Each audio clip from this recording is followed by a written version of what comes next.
So 2022 has come to an end. It's time for me to do my end of the year list, starting with the worst.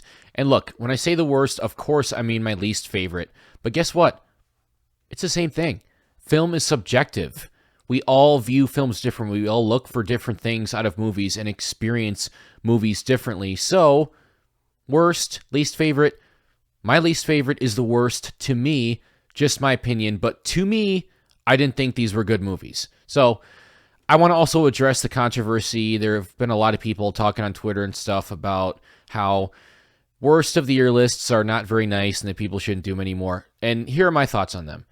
Look, if you don't want to do them, that's totally fine. If you don't want to watch mine, that's totally fine.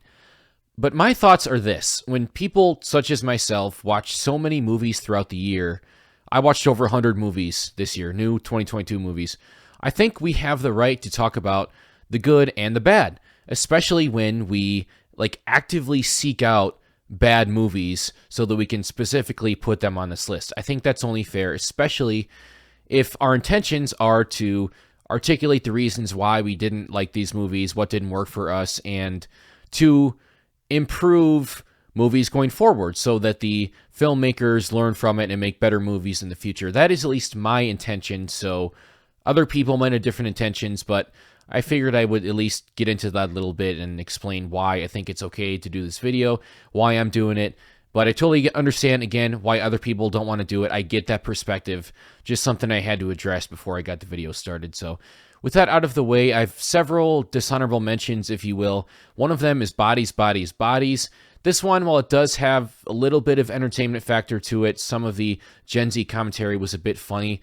It also goes way too far with making these characters insufferable to the point where it just loses all the entertainment value. At least that's what happened with me in my case, because there are movies like this, you kind of have to walk this tricky line to where you can't go too far and make the movie unenjoyable, but you can also give some good commentary and make these characters not necessarily characters that you like.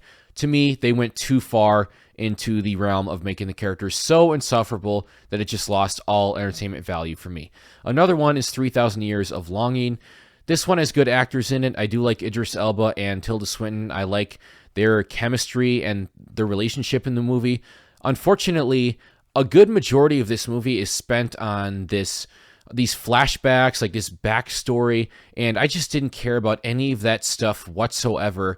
And by the time they went back to the present involving Tilda and Idris's characters, I just didn't care anymore because I had tuned out of all of the flashback stories and I was just so unengaged with the movie at that point. After Yang and Bones and All are both movies that were very, very well made and well acted, especially After Yang. Colin Farrell was really good in that, and you'll hear me talk more about Colin Farrell on some of these other end of the year videos. But the movies just bored me to tears. I was not invested in anything that was going on in either of those movies. Despite the professional filmmaking and acting, I was never invested in anything that was going on, and it just didn't leave an impression on me whatsoever in both of those cases. So I thought I would kind of lump them together because they were very similar experiences for me. Another one is going to be Me Time. This is a movie that it's not boring. I mean, Kevin Hart and Mark Wahlberg are charming. I mean, they're good at this kind of thing. And there are laughs here and there. Unfortunately, a comedy's number one job is to make you laugh and be funny. And I'd say a good majority of the humor in this movie just did not land. And I cringed at a lot of the stuff in this movie, so didn't really do its job. You feel like this would be a slam dunk with these two actors. Wouldn't be that hard to deliver a funny movie, but for the most part it didn't, despite having a few laughs here and there. And then my last dishonorable mention is going to be Samaritan. This is another one that should have been, at the very least, an enjoyable movie. You got Stallone doing a superhero movie. That sounds pretty fun. Unfortunately, the movie just drags on and never really finds its footing and tries to kind of build intrigue for this twist that pretty much everyone I've talked to saw coming. I mean, it was a super obvious twist. I predicted it in like the first 5-10 minutes of the movie, so it was so focused on that, even though it was so obvious. Some fun action in there, but a lot of over-the-top performances, and again, just focused way too much on that plot twist that was super obvious. So, with my dishonorable mentions out of the way, my number 10 is going to be Resurrection. This is a weird ass movie. This is a movie that it has moments of being intriguing to me. There were moments where I was engaged and interested to see where it was going. Unfortunately, it gets weirder and weirder as it goes along, to the point where it leads up to this ultimate ending where there was this thing they were talking about throughout the movie. If you haven't seen it, I'm not going to spoil it, but I was hoping while I was watching the movie, I'm like, okay, they're not actually going to do this, right? That's just too ridiculous. Doesn't make any sense. And you get to the end of the movie and they actually do it. So that just completely took me out of the movie. And I know people are going to be like, well, the metaphor, I get that. I am not a big fan of metaphors when it comes at the expense of making any kind of sense whatsoever, because that just completely takes me out of the movie. So for that reason, I found Resurrection to just be a very strange movie. Good performance from Rebecca Hall, but just a very strange movie that I didn't end up liking at all because it didn't make any sense. Number 9 is going to be Deep Water. This one should have been so much better than it was. You get Ben Affleck, Ana de Armas in the lead roles. Both great actors. I've enjoyed them in pretty much everything I've seen them in to one extent or another. And it's a pretty interesting premise. Unfortunately, the movie is just incredibly dull and slow. I mean, there are a few moments of excitement, but it leads to an ending that just left me feeling completely empty. Like it was kind of just a pointless experience for me. I mean, both of the characters were completely irredeemable, and there were no layers to them to where you can even understand why they're doing what they're doing and sympathize with them. So just a movie that had, the performances were fine. I mean, I've seen better performances out of both of these actors, but just ended up being a super dull and boring movie that left you feeling completely empty at the end. Could have been so much better. It also sets the movie up as a mystery, yet the entire time you know exactly what's going on and who's doing what. So just a very underwhelming experience. At number 8, I have Duel.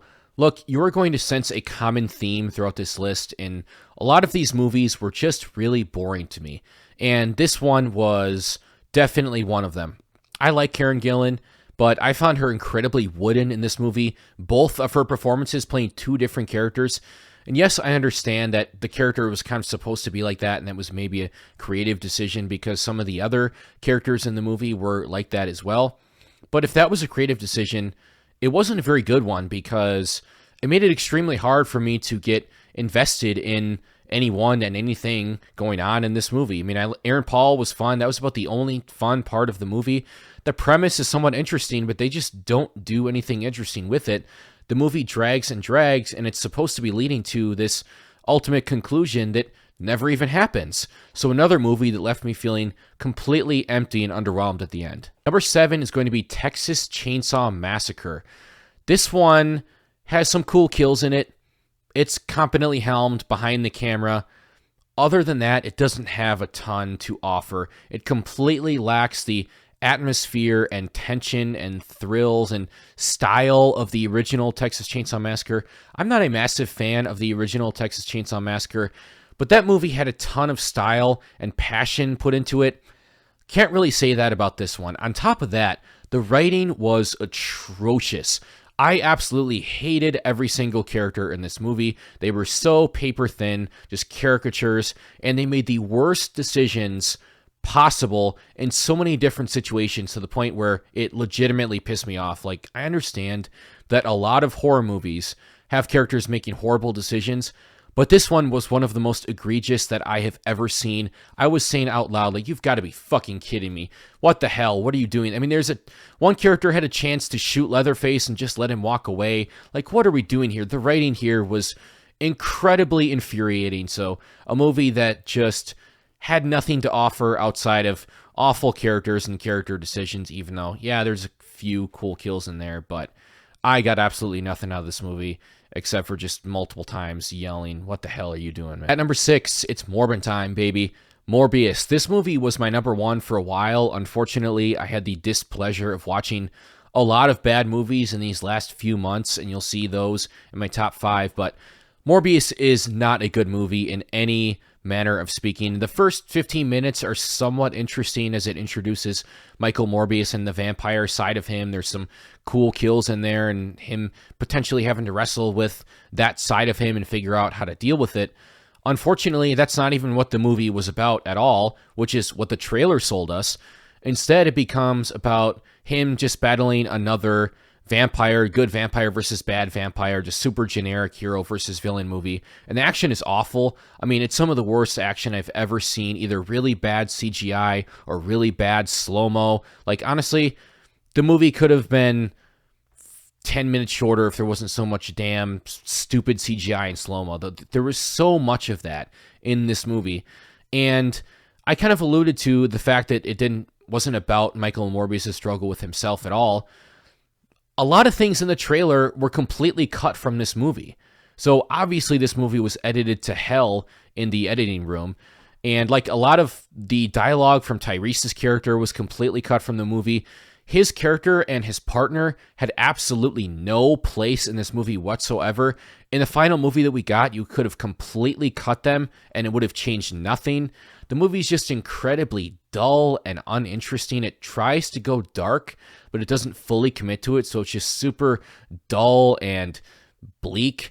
And it even rips off the score from Batman Begins. Just such a very boring, dull movie, and don't even get me started on those stupid-ass post-credit scenes. Some of the worst post-credit scenes I've ever seen. Keaton, please come back to the MCU. You are way too good for Sony. Number 5, I have Babylon. God, what a disappointment. This movie, look, I love Whiplash. Damien Chazelle is a really good director, so I was definitely looking forward to this. Him behind the camera, Margot Robbie, Brad Pitt in front of the camera. What can go wrong? For me, a lot. Outside of those performances, which were really good, the movie had absolutely nothing to offer me. I like my movies to have a plot, to have some sense of momentum, and this completely lacked that. It was 3 hours of partying and doing cocaine and hanging out and talking and, whoa, look how crazy Hollywood is. Look how cool Hollywood is for 3 hours. This movie did not have to be 3 hours long. It was somehow boring and annoying and self-indulgent at the same time. It got to the point where I almost walked out of this movie. I don't do that. I never walk out of movies. I always finish them, but I was really close to doing it. I mean, it starts off with an elephant shitting all over people for like 30 seconds straight. I'm like, oh man, this is the kind of movie that we're in for. Unfortunately for me, it didn't really get much better from that point on, and it just refused to end. Like, you know how the Whiplash ending goes on for a while, but it was really good. It was really well done. It was earned, and you were digging it, and I was engaged in it. Like, damn, this is really cool. This one's like that, except it just keeps going with all of these shit that was just annoying me throughout the rest of the movie. So, man, this one was an incredible letdown, and I honestly hated it. Number 4, speaking of letdowns, Halloween Ends. Holy shit, was this a misfire. I don't understand why they decided to go the direction they did with this movie. I mean, it's really not that hard. You have the setup of Laurie versus Michael one final time, once and for all, and that's what all of the marketing sold us. That's what all the trailers kept hammering down on. Laurie versus Michael, final battle, once and for all. Okay, cool. The movie isn't about that. Instead, they make the movie about this guy named Corey, who we've never seen before. And the idea is somewhat interesting on paper. I actually think that the opening scene was really well done, and the guy does a pretty good job in the role. Unfortunately, it doesn't feel like a Halloween movie. I mean, it's completely lacking in tension and thrills and kills for a vast majority of this movie, so it just kind of meanders. It's almost like a romance for a good portion of it. And on top of that, by the end, this so-called character arc, if you can even call it that, wasn't even executed very well, because I'm left wondering, wait a minute, what exactly were they trying to say about this character? What was his arc actually supposed to be? And the way this arc ends just makes the whole thing feel pointless. So they do this thing for a vast majority of the movie, and then they bail on it and make the final 10 minutes about Michael versus Laurie, which is what we wanted. But that isn't even satisfying because the movie wasn't about that. It wasn't earned. So just made for a very, very disappointing and strange movie. I am just so baffled that they thought this was a good direction to take this movie. Such a massive disappointment. Kills, I didn't like either, but at least that had some fun factor to it with the carnage candy. This, I just left feeling, I was getting antsy in my seat, like, where are we going with this? Just felt so empty and so disappointed that this is the final Halloween movie that we got in this timeline. Number 3, I have already accused several movies on this list of being boring. This might be the most boring movie that I saw all year. and that's Crimes of the Future. Holy shit. Look, a lot of people like this movie. That's fine. It certainly has some cool visuals. The acting is good. It is competently made. But I just couldn't get invested in anything whatsoever. There wasn't a single second of this movie that I cared about any of the characters or anything going on. The characters were just completely cold. I don't remember anything about them. And even the plot, which is somewhat interesting, I don't think they even did anything interesting or memorable with it. And then the ending, again, a nothing ending. That, at least if there would have been some kind of payoff, I would have felt a little bit better about it, but there wasn't. So I'm just left like, what the hell was the point of all that? Sure, competently helmed, well acted, but just so damn pretentious. The dialogue was so up its ass at points. Like there was a kind of a monologue that Léa Seydoux's character did at one point that I laughed out loud. Like, really, this is what we're doing with this movie? I like Cronenberg's older stuff, some of it at least, but man, this just did not work for me whatsoever.